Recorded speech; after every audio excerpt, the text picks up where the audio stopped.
Minasan konbanwa. Junya to moshimasu. Yoroshiku onegaishimasu.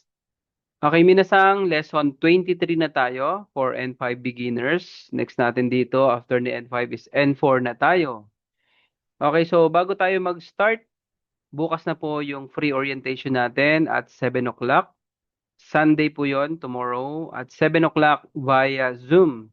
Yung mga nakapag-fill up ng form, pakicheck na lang po sa message request nyo yung Zoom link po para makapasok kayo tomorrow. So kita-kits tayo bukas, Mina. Then yung start ng klase natin is sa January 12 na po. Okay, so soredewa hajimete ikimashou. So ang ating tatalakay ngayong lesson 23 is about verb dictionary form mae ni. How to use mae ni. So meron tayong four usages nito, minasang. Ang meaning ng mae ni is before. It is used when one action happens before another action. The action has not happened yet. Before doing something. Ang action natin is hindi pa nangyayari. Mangyayari pa lang siya. Example, before going to Japan, I want to study Japanese every day and learn basic conversation. Nihon ni ikimasu, minasang, gagawin nyo tong dictionary form. Iku, then lagyan mo ng maini para makuha mo yung before going to Japan. So, nihon ni ikumai ni mainichi nihongo benkyou shite kihon no kaiwa o uboetai desu. Next example, before driving, I put on my seat belt and check the mirrors. Okay, unten shimasu, gagawin niyo po itong dictionary form. Unten suru mae ni shito belt o shite mira o kakunin shimasu. Noun no mae ni. So ganun pa rin naman, kaso nga lang noun na tayo. Hindi na tayo dictionary form. Attach mo si no mae ni after the noun. It means before pa rin naman siya. Use this pattern when the word before comes after a noun, not a verb. Minasa nga pag verb, dapat naka-dictionary form. Okay, kung hindi naman verb naka-noun, lagyan mo lang siya ng no, mai ni. Before the meal, I wash my hands. Shokuji no, mai ni.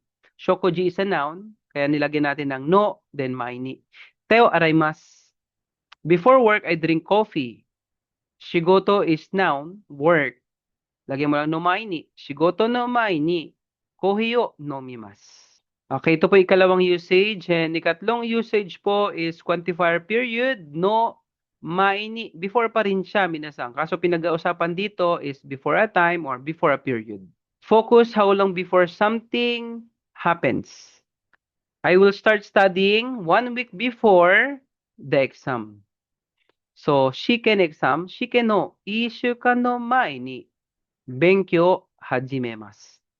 Lagyan mo siya ng no maini para makuha natin yung before doon sa quantifier period or before a period. I will enter the room 30 minutes before the meeting. Kaigi no 30分の前に部屋に入ります. Okay, so 30分, quantifier period, no maini. Pwede rin po yung before 10 o'clock. 10時, 10 o'clock. 10時の前に部屋に入ります. Okay, then ikaapat na usage natin is quantifier period pero wala na po siyang no. Tatanggalin na natin yung no, magiging maini na lang.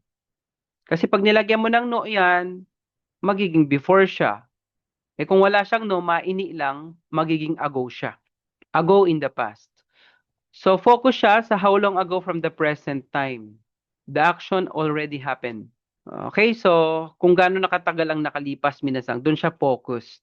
Okay, example, I went to Japan 1 week ago. So, issue kan, wag niyong lagyan ng no, particle no, para hindi maging before, kasi ago to.